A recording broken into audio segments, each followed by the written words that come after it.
क्या हो, अगर तुमको कुछ चाहिए और वो पाने के लिए तुमको कुछ भी नहीं करना है, बस खाना है और सोना है। पर एक छोटी सी शर्त है कि खाना तुमको दिन में सिर्फ एक बार मिलेगा, वो भी सिर्फ 2 से 5 मिनट के लिए। तो क्या तुम ऐसी जगह पर जाना चाहोगे? तो हेलो दोस्तों, आज बात करेंगे नेटफ्लिक्स पर रिलीज हुई स्पेनिश मूवीज प्लेटफॉर्म 1 और प्लेटफॉर्म 2 के बारे में। प्लेटफॉर्म 1 जो है वो 2020 में लॉकडाउन के टाइम पर रिलीज हुई थी, पर वो टाइम पर ये सिर्फ इसकी ओरिजिनल लैंग्वेज स्पेनिश और इंग्लिश डब में अवेलेबल थी। पर अब क्योंकि सेकंड पार्ट उसका भी रिलीज हुआ है, तो नेटफ्लिक्स ने पार्ट 1 को भी हिंदी में डब कर दिया है। तो कहानी है जेरोंग की, जिसकी आंख खुलती है एक रूम में जो है लेवल नंबर 48 पर, और जेरोंग के साथ एक बूढ़ा आदमी होता है जो उसका रूम पार्टनर होता है। वो वही जेरोंग को पूरा सिस्टम समझाता है कि ऊपर से एक प्लेटफॉर्म नीचे आएगा और वो प्लेटफॉर्म यहाँ पर कुछ टाइम के लिए ही रुकेगा, तो वो टाइम में प्लेटफॉर्म से खाना खाना है। और तुम्हारे लेवल के ऊपर भी लोग हैं और नीचे भी अलग अलग लेवल्स पर लोग हैं। तो जैसे जैसे प्लेटफॉर्म ऊपर से नीचे आएगा उस पर का खाना खत्म होता रहेगा, और खाना अगर पहले ही खत्म हो गया तो नीचे वाले लोगों को भूखा रहना पड़ेगा। तो जो लोग ऊपर वाले लेवल्स पर है उनके तो मजे हैं, पर जो लोग नीचे वाले लेवल्स पर है वो भूख से पागल हो जाते हैं। तो भूख इंसान से क्या कुछ नहीं करवा सकती है, वो सब जानने के लिए आपको ये मूवी प्लेटफॉर्म 1 और 2 देखनी होगी। तो जब जेरोंग ने यहाँ पर आने के लिए एक रजिस्ट्रेशन किया था, तो वो टाइम पर इनसे एक फॉर्मेलिटी की जाती है कि उनका फेवरेट फूड क्या है, और वो ही फूड इस प्लेटफॉर्म पर रोज आता है और इन्हें सिर्फ इनका ही फूड खाना है। पर क्योंकि भूख की वजह से ये लोग दूसरा को भी खाना खा लेते हैं, तो वो खाना इन सबको कम ही पड़ता है नीचे के लेवल्स पर। और ये लोग अपने साथ एक कोई भी अपनी फेवरेट चीज ला सकते हैं, फिर चाहे वो तलवार हो, नाइफ हो, कुत्ता हो, बुक्स हो, तकिया हो, वो कोई भी चीज अपने साथ ला सकते हैं, वो चाहे हथियार भी क्यों ना हो। पर अपना हीरो जेरोंग एक बुक चूज करता है, क्योंकि वो यहाँ पर 6 महीने के लिए आया है। तो वो सोचता है कि मैं अपनी बुक खत्म कर लूंगा, तो वो सोचता है मैं यहाँ पर अपनी बुक को खत्म कर दूंगा 6 महीने में। तो मूवी का कॉन्सेप्ट काफी डिफरेंट था, जिससे मूवी काफी इंटरेस्टिंग लगती है और मूवी आपको हुक करके रखती है। अब बात करूँ सबकी एक्टिंग की, तो वो बुड्ढे की परफॉर्मेंस सबसे बेस्ट थी, उसको देखकर डर लगता है, और वो बुड्ढा अभी भी मेरे दिमाग में चल रहा है। बाकी सबकी भी परफॉर्मेंस ठीक ठाक थी दोनों पार्ट्स में, पर दोनों पार्ट्स में स्टार कास्ट में सबसे बेस्ट परफॉर्मेंस वो बुड्ढे की ही थी। फर्स्ट पार्ट में जो बुड्ढा जो परफॉर्मेंस देता है वो सबसे टॉप पर आती है। मूवी का बीजीएम और साउंड भी काफी स्क्रीपीनेस से भरा हुआ है। अब बात करें इसके एक्शंस की, तो दोनों पार्ट्स में काफी एक्शन है, तो दोनों पार्ट्स में काफी अच्छा वाला एक्शन है और काफी ब्रूटल भी। लोग भूख में क्या कुछ नहीं कर सकते, वो अपने साथ वाले को मार के खाने के लिए तक तैयार होते, इतना ब्रूटल एक्शन है ये मूवी में। तो आप इस मूवी को फैमिली के साथ तो बिल्कुल नहीं देख सकते हो। दोनों पार्ट्स नेटफ्लिक्स पर हिंदी में अवेलेबल है। पार्ट 1 पहले हिंदी में अवेलेबल नहीं था, पर क्योंकि सेकंड पार्ट के साथ उसको भी डब कर रिलीज कर दिया है। पार्ट 1 जो है लॉकडाउन में सिर्फ इंग्लिश में और स्पेनिश लैंग्वेज में रिलीज हुआ था, और मैंने इसको इंग्लिश लैंग्वेज में देखा था। और अभी पार्ट 2 के साथ रिव्यू करने के लिए इसे रिवॉच करके दोनों पार्ट्स का रिव्यू एक साथ कर रहा हूँ। तो मूवीज अच्छी है, आप इन्हें चेकआउट कर सकते हो, पर पार्ट 1 ज्यादा अच्छा है। और मेकर्स को सिर्फ कैश ग्रैब करना था पार्ट 1 के नाम पर, तो इसलिए उन्होंने इसका पार्ट 2 बना दिया, जिसमें कोई भी लॉजिक नहीं है, और बहुत सी चीजें पार्ट 2 में बिल्कुल सेंसलेस है। खैर उनकी बात हम स्पॉइलर वाले सेक्शंस में करेंगे। तो मेरे हिसाब से पार्ट 1 देख लो और सेकंड पार्ट को अभी के लिए तो स्किप कर दो, क्योंकि पार्ट 1 देख के एक्सपेक्टेशन इतनी बढ़ जाती है और उतनी ही बुरी तरह से वो सब एक्सपेक्टेशंस पर, जैसे पार्ट 1 में मुंह पर हक देते हैं, तो ये पार्ट 2 एक्सपेक्टेशंस पर हक देता है। तो तुम लोग अगर अभी पार्ट 1 और पार्ट 2 को एक साथ देख लोगे तो शायद तुमको पार्ट 2 पसंद आ जाए, पर मैंने इसके लिए 2 से 3 साल का वेट किया है, तो इसलिए मुझे पार्ट 2 इतना वेट करने के लिए वर्थ इट नहीं लगा। अब बात करूँ रेटिंग की, तो मैं प्लेटफॉर्म 1 को रेट करूंगा 9 आउट ऑफ 10 और प्लेटफॉर्म 2 को रेट करूंगा 5 आउट ऑफ 10, क्योंकि पार्ट 2 से एक्सपेक्टेशंस काफी ज्यादा थी, पर पूरी उम्मीदों पर हक दिया पार्ट 2 ने। तो ये था मेरा प्लेटफॉर्म 1 और 2 का स्पॉइलर फ्री रिव्यू। आपको कौन सा पार्ट अच्छा लगा मुझे कमेंट में जरूर बताना। तो अब यहाँ से स्पॉइलर अलर्ट, अगर आपको ये मूवीज देखनी है तो यहाँ पर ये रिव्यू को छोड़ दो, यहाँ पे नीचे टाइम स्टैम्प्स होगा, वहां से चेकआउट कर लो। तो फिर से स्पॉइलर अलर्ट,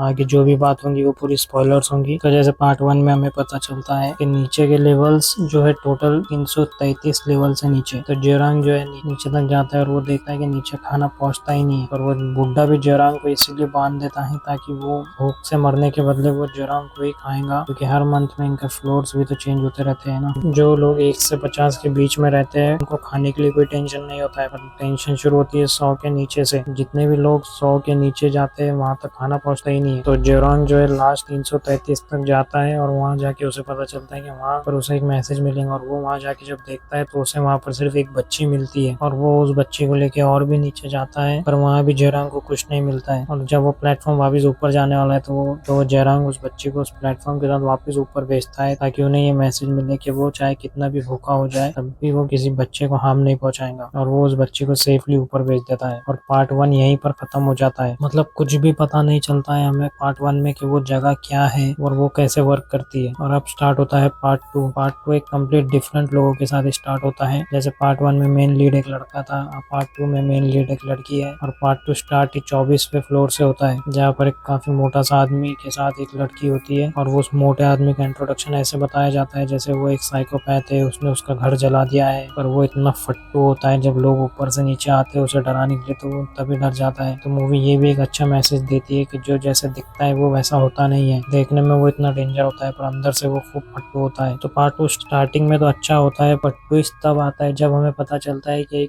ये एक सीक्वल नहीं प्रीक्वल स्टोरी है, वो भी बिना कोई लॉजिक। तो मेकर्स के पास पार्ट 2 में कोई स्टोरी थी नहीं, इसलिए उन्होंने इस मूवी को प्रीक्वल बना दिया। और प्रीक्वल में भी उन्होंने क्या बताया कि कैसे वो फूड चैन वाला जो लॉजिक है कि तुमको सिर्फ अपना खाना खाना है, बाकी दूसरे का खाना तुमको फेंक देना है या उसको वैसे ही रहने देना है ताकि वो नीचे तक पहुंचे, यही लॉजिक था पार्ट 2 का। पर वो चैन ऊपर से नीचे तक अच्छे से फॉलो हो रही है, पर बीच में जो उसे फॉलो नहीं करता है उनको सजा देने के लिए आ जाते हैं लोग। वहाँ पर वो अपना ही कानून बना देते हैं, अपने ही रूल्स अलग चलेंगे, जो रूल्स फॉलो नहीं करेंगे उसको एक खतरनाक सजा मिलेंगी। ये सब के बीच में ये मूवी बहुत मिसबैलेंस हो जाती है पार्ट 2। ऊपर से वो इतने सारे बच्चे वहाँ पर क्यों है, वो बच्चे वहाँ पर क्या कर रहे हैं, वो सबका कुछ भी एक्सप्लेनेशन नहीं दिया गया है, जिससे ये मूवी काफी बोर फील होती है। मूवी स्टार्टिंग में मजा आता है देख करके ये स्टोरी कहीं और चल रही है, पर पार्ट 1 वाला बुड्ढा वापस से इंट्रोड्यूस होता है तो वहां से इसमें ट्विस्ट आता है कि यार ये स्टोरी सीक्वल नहीं प्रीक्वल है। और वो बुड्ढा सही में बहुत खतरनाक होता है, वो साला कैनिबलिज्म करने आया था वहाँ पे। जब उसको लोग डराते कि हम खाना नीचे तक पहुंचने नहीं देंगे तो साला बोलता है कि हम नीचे जाके तुम्हारे लोगों को खा लेंगे। बुड्ढा वहाँ पे अलग ही लाइफ जी रहा था। सबसे डेंजरस कैरेक्टर पूरे प्लेटफॉर्म सीरीज में वो बुड्ढा ही है। फिर वो पेंटिंग का जो लॉजिक है वो भी कुछ एक्सप्लेन नहीं किया इन्होंने कि ये पेंटिंग का क्या मतलब है। पहले शुरू तो वो बच्चे वहाँ पर क्यों है, अब वो बच्चों को ऊपर भेजने के बाद भी क्या हुआ, वहाँ पर आगे क्या हुआ, जयराम के साथ क्या हुआ, ये सब हमको ये पार्ट 2 में ये सब जानना था। पर पार्ट 2 अलग ही स्टोरी कर दी और वो कुछ भी लॉजिक नहीं है। तो पार्ट 2 देखने में आपको कोई मतलब है नहीं, क्योंकि इसमें भी कोई आंसर मिलता नहीं है पार्ट 1 के हिसाब से। और जितने सारे ट्विस्ट टर्न्स पार्ट 1 में है वो सब आपको इसमें कुछ भी देखने नहीं मिलेगा। बहुत